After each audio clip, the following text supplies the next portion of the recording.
हम मर जाते हैं तुम नहीं मरते। भोले बाबा बोले नहीं हम नहीं मरते। पार्वती बोली काहे नहीं मरते?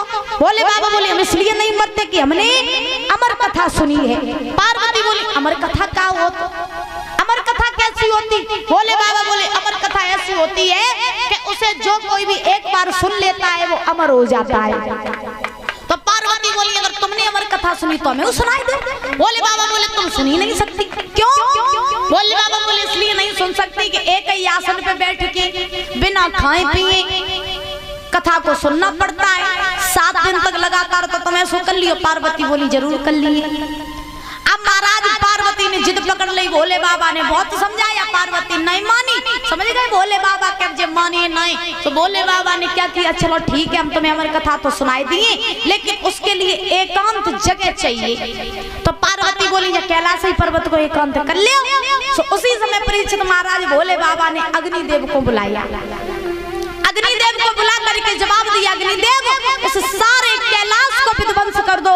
यहाँ पर कोई भी जीव जंतु पशु पक्षी पेड़ पौधा कुछ नहीं रहना चाहिए। पूरे कैलाश पर्वत को सुनसान कर दो क्योंकि मैं पार्वती को अमर कथा सुनाऊंगा और मैं नहीं चाहता कि पार्वती के सिवा कोई दूसरा अमर कथा सुने। तो अग्निदेव से जोतते वचन भोले बाबा ने कहे तो परीक्षित महाराज अग्निदेव ने पूरे कैलाश पर्वत को विध्वंस कर दिया। लेकिन धोखे से कैलाश पर्वत पे एक पेड़ का तना रह गया और 22 तना में एक तोती को बच्चा रह गया। अब महाराज जो तोती को बच्चा वो पेड़ के तना में रह गया तो उसी समय ना नजर पड़ी अग्निदेव की और ना नजर पड़ी भोले बाबा की। अग्निदेव सारा काम करके भोले बाबा के पास में आई। जवाब दिया भोले बाबा अब तुम कथा सुना सकते हो पार्वती को। तुमने जो जैसा कहा था हमने वैसा ही कर दिया। अब हम जा रहे हैं, मेरा काम पूरा हो गया। उसी समय परीक्षित महाराज अग्निदेव तो वहां से चले गए। इधर भोले बाबा ने सुंदर सा आसन लगाया।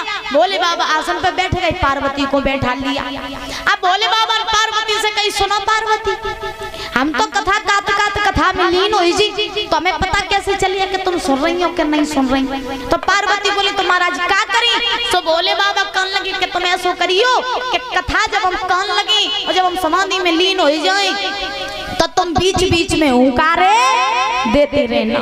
पार्वती बोली ठीक महाराज हम हुंकारे देते रहेंगे। अब परीक्षित महाराज पार्वती का आसन पे बैठी और जो पार्वती आसन पे बैठी इधर भोले बाबा ने कथा कहना प्रारंभ की। जैसे ही कथा कहना प्रारंभ की उसी समय भोले बाबा कथा कहते कहते तो कथा में लीन हो गए, समाधि लग गई भोले बाबा की और इधर पार्वती बीच बीच में हुंकारे दे रहे हैं। अब एक आसन पे बैठी, एक दिन कथा सुनी, 2 दिन कथा सुनी।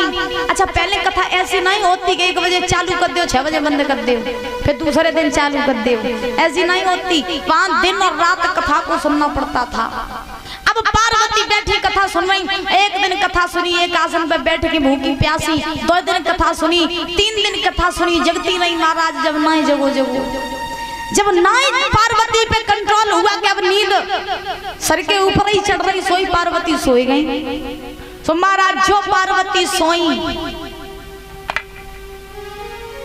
अब इधर वो तोती का बच्चा जो रहे जो पेड़ के तना में रह गया तो सो कथा वो सुन रहा तो जब वो भी कथा सुन रहा था उसने देखा कि पार्वती तो सोई गई और अगर भोले बाबा को हुंकारे न मिले तो कथा पूरी नहीं हो पाई है। इनने तो महारानी ने सुनी नहीं है तो पहले ही सोई है, ऐसा करें लाओ मैं ही सुन ले। तो पार्वती की जगह वो तोती का बच्चा हुंकारे देने लगा।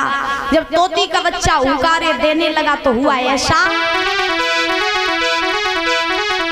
कि गिरवर पर शिव शंकर बोले और बैठे आसन डार और अमर कथा जब लगे सुनाने अरे गौरा को त्रिपुरार उमा के परिये सोता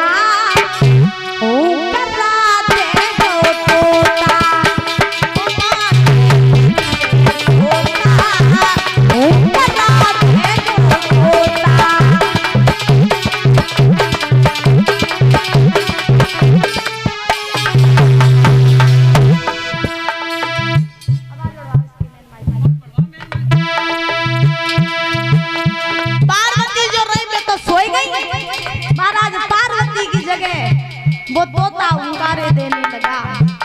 जब तोता हुंकारे देने लगा, अरे गिरधर पर शिव शंकर बोले बैठे आसनिया। अमर कथा जब लगे सुनाने, ओ माँ के पर ये सोता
जो पार्वती उठी कहने लगी काहे कथा बंद काहे कर दी।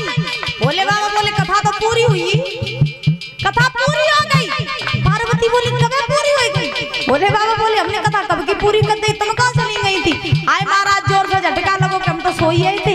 तो कहने लगी महाराज क्या करें, नींद आई 3 दिन तो कथा खूब सुनी, जब नहीं सुनाई सुनी तो सोए गए। उसी समय